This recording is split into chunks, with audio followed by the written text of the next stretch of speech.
नमस्कार, बहुत बहुत स्वागत करते हैं न्यूज 21 में आप सबका। मैं हूं आपके साथ रितिका पांडे। हमारे स्पेशल बुलेटिन देख रहे हैं आप, मॉर्निंग बुलेटिन, और बहुत बहुत शुरुआत करते हैं खबरों की टोडा भीम से। जी आपको बता दें, टोडा भीम में बुधवार को गणेश चतुर्थी का महोत्सव धूमधाम और हर्षोल्लास के साथ मनाया गया है। कस्बे में विशाल शोभा यात्रा निकाली गई है, जिसमें हाथी, घोड़े और सजीव झांकियां दर्शकों को खूब लुभाई है। जी आपको बता दें, आकर्षण का केंद्र बनी रही है। वहीं सुबह से ही गणेशगंज बाजार स्थित गणेश मंदिर में भक्तों का हुजूम उमड़ पड़ा है। पंडितों द्वारा पंचामृत स्नान और मंत्रोच्चारण के साथ गणेश प्रतिमा का आकर्षण रहा है। आकर्षक श्रृंगार भी किया गया है। वहीं 21 किलो देसी घी के मोदक सहित भोग अर्पित किया गया है और महाआरती हुई है। शाम को महाकाल सेवा संघ द्वारा मुख्य बाजार एवं चौराहों को रंग बिरंगी लाइटों से सजाया गया और शोभा यात्रा निकाली गई है। श्रद्धालुओं ने डीजे की धुन पर और भजनों पर नृत्य किया है और जयकारों से कस्बा गुंजायमान हो उठा। टोडा भीम से भगवान जांगिड़ की रिपोर्ट देख रहे हैं आप। राजसमंद से खबर देख रहे हैं बुलेटिन में, जहां आपको बता दें, राजसमंद सांसद महिमा कुमारी मेवाड़ के नेतृत्व में संसदीय क्षेत्र स्तर पर सांसद खेल महोत्सव का भव्य आयोजन किया जाएगा। सांसद ने बुधवार को खेल, शिक्षा, माय भारत और अन्य संबंधित विभागों के अधिकारियों के साथ बैठक कर विस्तृत कार्य योजना तैयार करने के निर्देश दिए। बता दें आपको, इस महोत्सव का मुख्य उद्देश्य खेल और फिटनेस संस्कृति को बढ़ावा देना है, युवाओं में नेतृत्व क्षमता विकसित करना और फिट इंडिया के संदेश को जन जन तक पहुंचाना है। सांसद महिमा कुमारी ने कहा है कि इस आयोजन के माध्यम से न केवल समाज में खेल और फिटनेस की भावना मजबूत होगी, बल्कि सामुदायिक एकता और देश भर में प्रतिभाओं की पहचान का अवसर भी मिलेगा। महोत्सव में ग्राम, ब्लॉक, वार्ड और जिला स्तर पर प्रतियोगिताएं आयोजित की जाएंगी। साथ ही इसके अंतर्गत ओपन प्रतियोगिता के माध्यम से नई प्रतिभाओं को सामने लाया जाएगा। स्थानीय नमो फिट इंडिया लीडर्स की पहचान की जाएगी और परंपरागत खेलों को भी बढ़ावा दिया जाएगा। राजसमंद से ब्यूरो रिपोर्ट देख रहे हैं आप। बेगू से अगली खबर देख रहे हैं, जहां ग्राम पंचायत बिछोर क्षेत्र में स्थित मंदिर नूर में गणेश जी के दर्शन के लिए बड़ी संख्या में श्रद्धालु एकत्रित हुए हैं और भव्य शोभा यात्रा भी निकाली गई है। ये शोभा यात्रा देव भक्तों, गणेश जी के अनुयायियों और स्थानीय समाज के लोगों द्वारा आयोजित की गई है। शोभा यात्रा में सरपंच प्रतिनिधि राकेश गुर्जर भी उपस्थित रहे। वहीं सभी भक्तों ने गणेश जी से प्रार्थना की है कि उनके गांव, पंचायत और प्रदेश में खुशहाली और समृद्धि बनी रहे। उल्लेखनीय है कि शोभा यात्रा के दौरान वाहन रैली की सुरक्षा और निगरानी के लिए पारसौली थाना की टीम मौके पर मौजूद रही है। चौकी इंचार्ज एएसआई भवानी सिंह के साथ कमल, शीशराम और ललिता ने भी सुरक्षा व्यवस्था में योगदान दिया है। बेगू से मदन मीणा की रिपोर्ट देख रहे हैं।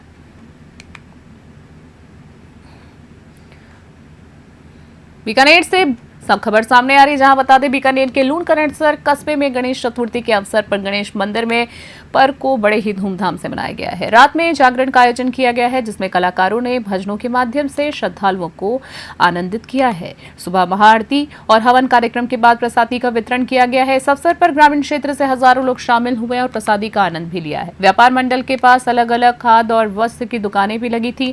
बता दें, जहां महिलाओं और बच्चे खाने पीने के साथ साथ घरेलू वस्तुएं भी खरीदते हुए नजर आए। बीकानेर से लोकेश बोहरा की रिपोर्ट।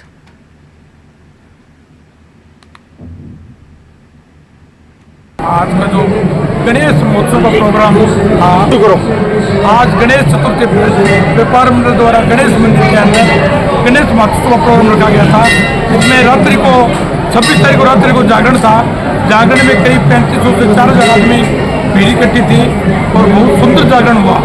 और सुबह भंडारा चल रहा है। भंडारे में हमारे हिसाब से करीब 13,000 आदमियों ने भोजन प्राप्त किया है और मंदिर में कम से कम 20 से 22,000 आदमियों ने दर्शन किए हैं। अभी भी भीड़ सुबह से जारी है।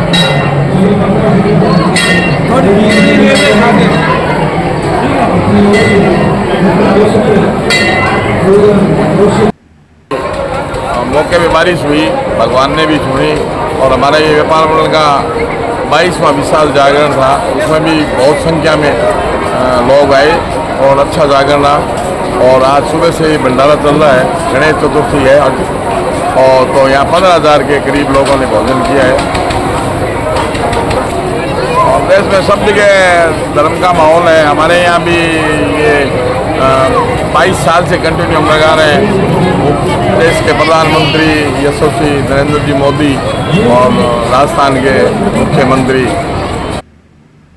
धौलपुर से खबर देख रहे हैं, जहां बताते धौलपुर जिले के आगाई थाना क्षेत्र अंतर्गत आगाई गांव में 26 वर्षीय महिला सपना पत्नी कलवाराम जाति जाटव की संदिग्ध परिस्थितियों में मौत हो गई है। बता दें, घटना से परिजन जो है वो स्तब्ध हैं और कई उनके मन में सवाल भी उठ रहे हैं। परिजनों के अनुसार सपना को मंगलवार शाम पेट में तेज दर्द हुआ, जिसके बाद उसे तत्काल धौलपुर जिला अस्पताल में भर्ती कराया गया। इलाज के दौरान उसकी हालत बिगड़ती गई और बुधवार को उनकी मौत हो गई है। बता दो आपको कि मोर्चरी में उनको सुरक्षित रखा गया है। घटना की सूचना मिलते ही आगाई थाना पुलिस मौके पर पहुंची, शव को कब्जे में लेकर पंचनामा की कार्रवाई शुरू कर दी है। धौलपुर से संजय कसाना की रिपोर्ट देख रहे हैं।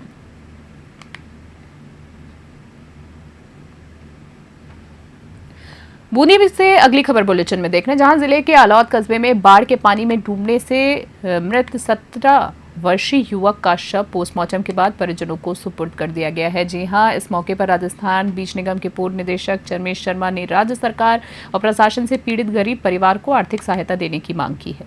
शर्मा ने परिजनों को सूचना मिलने के बाद चिकित्सालय पहुंचकर पीएम NL मीणा और जिला कलेक्ट्रेट रिलीफ सेक्शन में वार्ता भी की है। बता दें आपको, पीएमओ ने MLO डॉक्टर आशीष शर्मा को तुरंत मोर्चरी में भेजकर पोस्टमार्टम कराया है। बूंदी से पुरुषोत्तम की रिपोर्ट देख रहे हैं आप। कल आलोद में जो मेज नदी में बाढ़ का पानी आ रहा है, उसमें बहने से 17 वर्षीय नौजवान औसिफ की दुखद मृत्यु हो गई और भाई आरिज ने मुझे भी दूरभाष पर सूचना दी थी इस घटना क्रम की बूंदी में बॉडी लेकर आ रहे हैं। तो यहाँ पर आने के बाद तत्काल PMO लक्ष्मी नारायण मीणा जी से बात की तो उन्होंने डॉक्टर आशीष शर्मा को फ़ोन पे अपॉइंट कर दिया और जैसे मैंने फ़ोन किया, पंचनामा और तहरीर भी बाद में बनी। डॉक्टर आशीष शर्मा जी को उन्होंने यहाँ पर भेज दिया। इस मानवीय सहयोग के लिए हम PMO NL मीणा जी का भी धन्यवाद देते हैं। साथ ही कलेक्ट्रेट रिलीफ सेक्शन में वहाँ के जो प्रभारी उनसे बात की है, तो ये बाढ़ का पानी है, डूबने की घटनाक्रम है, तो बहुत पीड़ित, बहुत ही गरीब परिवार से हैं। इसके इकलौता वो कमाने वाला था, माता पिता मजदूरी करते हैं, तो उनको हमारी मांग है कि अधिक से अधिक आर्थिक सहायता उनको दी जानी चाहिए और परिवार की, सरकार को, प्रशासन को, सबको मदद। घटनाक्रम को देखते हुए आमजन से भी क्या अपील करना चाहते हो? आमजन से यही अपील है कि पानी की जो भी चीज़ें हैं, नदी है, बाहु, इनसे दूर रहें। लेकिन ग्रामीण जीवन है, मजबूरी में खेत है, खलिहान है, तो पानी को पार करके भी जाना पड़ता है। इस तरह की दुखद घटनाएं हो जाती है, तो हम ईश्वर से भी प्रार्थना करते हैं कि थोड़ी बारिश कम हो और लोगों को इससे बाहर चला। ठीक। रायसिंह नगर से खबर देख रहे हैं, जहाँ जय भवानी कीर्तन मंडल ट्रस्ट रायसिंह नगर के तत्वाधान में गणेश चतुर्थी के अवसर पर वार्ड नंबर 2 स्थित मां के छाया मंदिर में गणेश जी की मूर्ति विधि विधान के साथ स्थापित की गई है।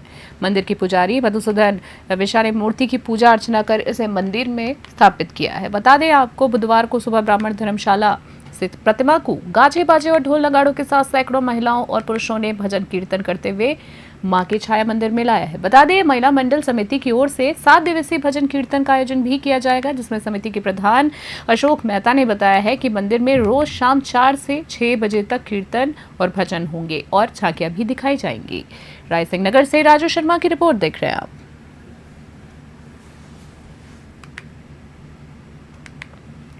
अटरू से खबर देख रहे हैं, जहां आपको बता दें, बारां जिले के अटरू ब्लॉक में बुधवार को TBC का 1 दिवसीय प्रशिक्षण सफलतापूर्वक संपन्न हुआ है। इस प्रशिक्षण की अध्यक्षता BC MHO केशव नागर ने किया है। बता दें आपको, कार्यक्रम में TB उन्मूलन और सामुदायिक भागीदारी पर विशेष चर्चा की गई है। इस अवसर पर पिरामल स्वास्थ्य से जिला लीड लोकेश कुमार, साथ ही STS योगेंद्र प्रजापति और योगेश तिवारी भी उपस्थित रहे। इसी बीच प्रशिक्षण में प्रतिभागियों को क्षय रोग की रोकथाम, समय पर उपचार और सामुदायिक जागरूकता बढ़ाने के तरीकों की भी जानकारी दी गई है। अटरू से प्रदीप शर्मा की रिपोर्ट।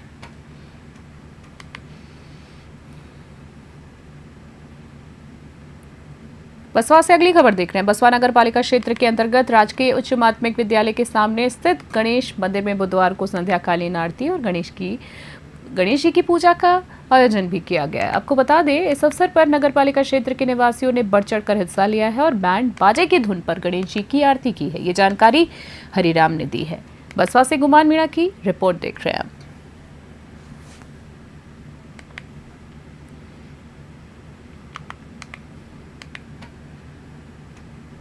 अगली खबर बसवा से देख रहे हैं, जहां आपको बता दें, बसवा में अमेरिकन इंडिया फाउंडेशन यानी कि AIF द्वारा प्रमाण पत्र वितरण कार्यक्रम आयोजित किया गया। खबर आपको एक बार फिर से बता देते हैं, जो कि बसवा से आ रही है। बसवा में अमेरिकन इंडिया फाउंडेशन AIF द्वारा प्रमाण पत्र वितरण कार्यक्रम आयोजित किया गया है, जो training production centre Ramchandra farm house में संपन्न हुआ है। Production centre Ramchandra farm house में ये कार्यक्रम संपन्न हुआ है, जहां कार्यक्रम के मुख्य अतिथि अतिरिक्त जिला कलेक्टर राम स्वरूप चौहान रहे हैं। AIF ने national backward class finance and development corporation के सहयोग से अक्टूबर 2024 में पिछड़े क्षेत्र की 40 आर्थिक रूप से कमजोर महिलाओं के लिए सिलाई प्रशिक्षण शुरू किया था।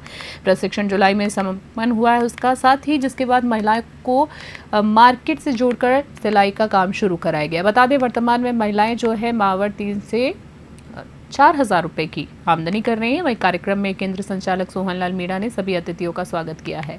बसवा से गुमान मीणा की खास रिपोर्ट। कोटा से खबर देख रहे हैं बुलेटिन में, जहां जिले के सांगोदा विधानसभा क्षेत्र के कटौती गांव में रीको का इंडस्ट्रियल एरिया घोषित होने पर बुधवार को ऊर्जा राज्य मंत्री हीरालाल नागर ने हर्ष व्यक्त किया है। उन्होंने मुख्यमंत्री भजनलाल शर्मा से मिलकर इस निर्णय के लिए आभार भी जताया है। बता दें आपको, मुख्यमंत्री ने कोटा जिले में गैर प्रदूषणकारी औद्योगिक इकाइयों की स्थापना के लिए कनवास तहसील के कटोरी गांव में कुल 22.78 हेक्टेयर भूमि रीको को आवंटित की है। इससे कोटा जिले और हटौती क्षेत्र की औद्योगिक संभावनाओं को बढ़ावा मिलेगा। साथ ही क्षेत्र में औद्योगिक और आधारभूत संरचना का विकास होगा और स्थानीय रोजगार के अवसर भी बढ़ेंगे। कोटा से कामिंदु जोशी की विशेष रिपोर्ट।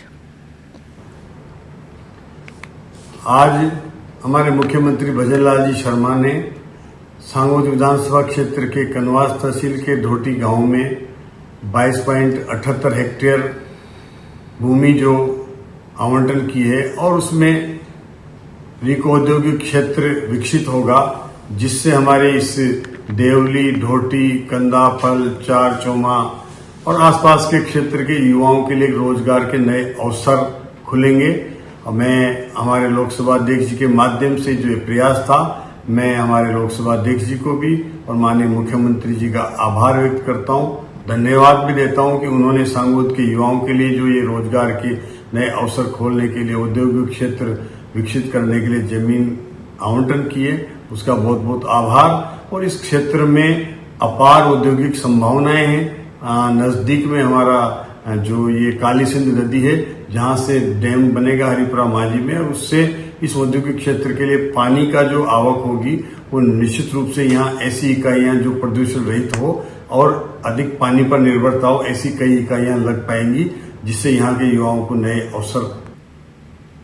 और अगली खबर खैरतल से देख रहे हैं, जहां बता दें खैरतल एक बार फिर जन आंदोलन का गवाह बना है। जी हाँ, जहां ट्रैक्टरों की लहर थी, जनता का समंदर था और आवाज सिर्फ एक, जिला बचाओ। जी हाँ, बुधवार को जिला बचाओ संघर्ष समिति के आहवान पर मुंडावर विधायक ललित यादव और किशनगढ़ बास विधायक दीपचंद खेरिया के नेतृत्व में ऐतिहासिक ट्रैक्टर रैली निकाली गई है। रैली की शुरुआत जो है उलाहेड़ी स्टैंड मुंडावर से हुई है और खैरतल पहुंचते पहुंचते ये जनसैलाब बन गई है। रैली जिला कलेक्टर कार्यालय पहुंची, जहां अतिरिक्त जिला कलेक्टर शिवपाल जाट को मुख्यमंत्री के नाम ज्ञापन सौंपा गया। ज्ञापन में खैरतल का जिला बनाए रखने और जिला मुख्यालय यहीं रखने की मांग की गई है। रैली के दौरान विधायक ललित यादव धरना पर स्थल पर शामिल हुए हैं और आंदोलनकारियों के साथ कंधे से कंधा मिलाकर प्रदर्शन किया है। शहरवासियों और व्यापारियों ने जगह जगह पुष्प वर्षा कर रैली का स्वागत किया है। वहीं सुरक्षा की भारी पुलिस बल भी तैनात रहा, लेकिन रैली पूरी तरह शांतिपूर्ण और मर्यादित रही है। खैरतल के लोग अब सिर्फ उम्मीद नहीं कर रहे हैं, वो अधिकार की मांग भी कर रहे हैं। पर सवाल अब सिर्फ जिले का नहीं रह गया है, अस्मिता का है। और जब जनता सड़कों पर उतरती है तो सत्ता को सुनना ही सुनना पड़ता है। खैरतल से मोहम्मद शकील की स्पेशल रिपोर्ट। देखिए, मुझे आज से 4 दिन पहले पूरे मुंडावर के किसान के द्वारा कहा गया कि ये जिला हम सबके लिए बना था, और जैसे ही राज बदला, ये लोग इस जिले को उठाकर जाने कहाँ ले जा रहे हैं, ना तिजारा का पता है, ना किशनगढ़ का पता है, ना मुंडावर का पता है। कोई नया भर्ती नगर निजात करने का काम किया है जो यहाँ कहीं स्थापित है नहीं। हजारों किसानों ने मुझे कहा कि आपको हम सबको मिलकर के और इस मूवमेंट में बड़ा हिस्सा लेना चाहिए। और किसान सब स्वतः अपनी मर्जी से मेरे पास आए। आज का हमने दिन तय किया। हजारों की संख्या में किसान अपना किसानी का साधन लेकर के, ट्रैक्टर लेकर के आया है। सरकार के कानों पर जू रहेंगे, और सरकार के कानों पर जू नहीं रहेंगे तो ये आंदोलन यहीं नहीं रुकेगा। ये केवल मात्र सिंबॉलिक आंदोलन है और सरकार नहीं मानेगी।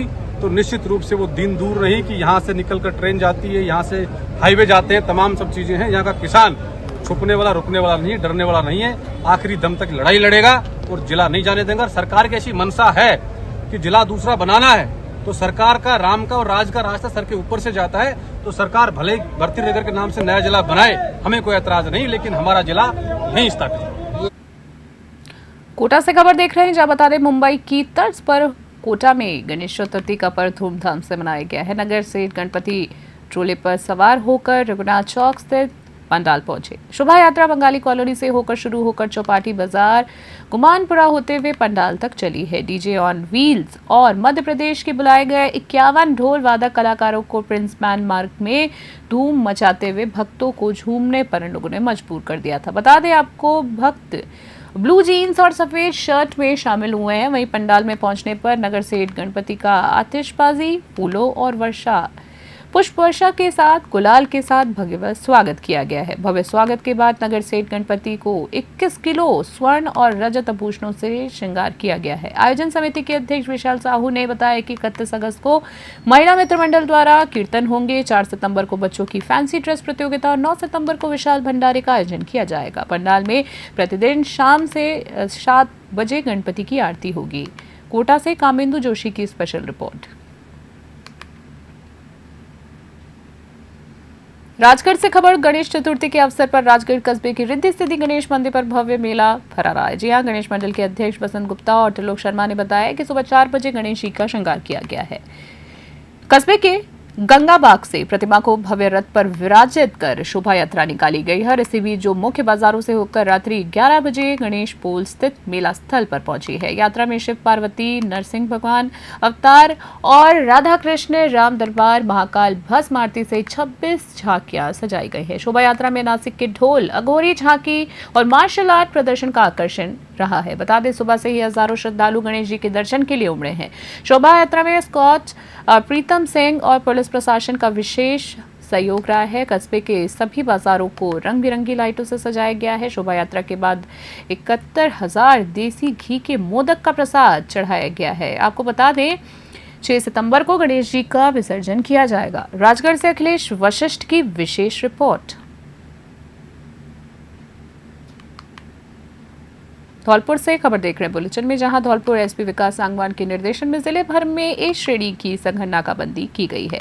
इस दौरान सदर थाना पुलिस ने एक फर्जी पुलिस अधिकारी को भी गिरफ्तार किया है। बता दें आपको, वेस्ट बंगाल निवासी सुप्रिया मुखर्जी लोगों में डर फैलाने, टोल टैक्स बचाने और पुलिस चेकिंग के बचने के लिए पुलिस जैसी वर्दी पहनता था। बता दें, और अपनी गाड़ी पर नीली बत्ती और स्टार का प्रयोग भी करता था। पुलिस ने आरोपी से एक मारुति सुजुकी अर्टिगा, साथ ही एक एयर साउंड पिस्टल, एक air sound revolver, 2 air sound rifle, 138 pellet कारतूस, 2 मोबाइल, 2 लैपटॉप, 1 टैबलेट और 4 आई कार्ड जब्त किए हैं। धौलपुर पुलिस मामले में तत्परता दिखा रही है, तत्पर तरीके से जांच भी कर रही है धौलपुर पुलिस, और पता लगा रही है कि आरोपी ने कितने लोगों को ठगा है और उसके तार कहां तक जुड़े हैं। धौलपुर से संजय कसाना की खास रिपोर्ट।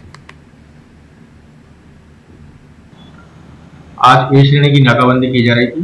नाकाबंदी के दौरान निहालगंज थाना चेकिंग पॉइंट को एक नीली बत्ती की गाड़ी ने क्रॉस किया, जिसको कि एक एडीजी रैंक की वर्दीधारी व्यक्ति चला रहा था।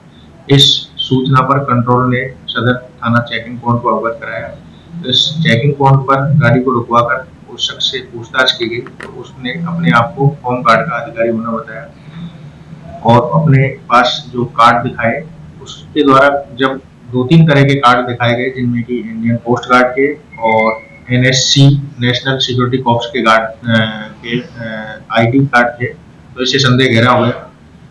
उसके बाद उस व्यक्ति की गाड़ी की गहनता से तलाशी गई, तो उसमें कई सारे डमी हथियार और जो साउंड पैलेट्स हैं वो मिले, कई लैपटॉप और मोबाइल फोन मिले। इस के बाद उस व्यक्ति के खिलाफ सदर थाना धौलपुर पर प्रकरण पंजीबद्ध किया गया है और उसके गृह जिला वेस्ट बंगाल से उसका आपराधिक रिकॉर्ड मंगवाया गया, जिसमें पूर्व में यह व्यक्ति 3 बार इस तरह की इम्पर्सोनेशन के मामलों में गिरफ्तार हो चुका है और ये इसका 4थी बार मामला सामने आया, जिसमें आज धौलपुर के सदर थाना पुलिस ने कार्रवाई। अभी के हमारे स्पेशल बुलेटिन में फिलहाल के लिए इतना ही। देखते रहे, बने रहे न्यूज़ 21। फिलहाल के लिए नमस्कार। है।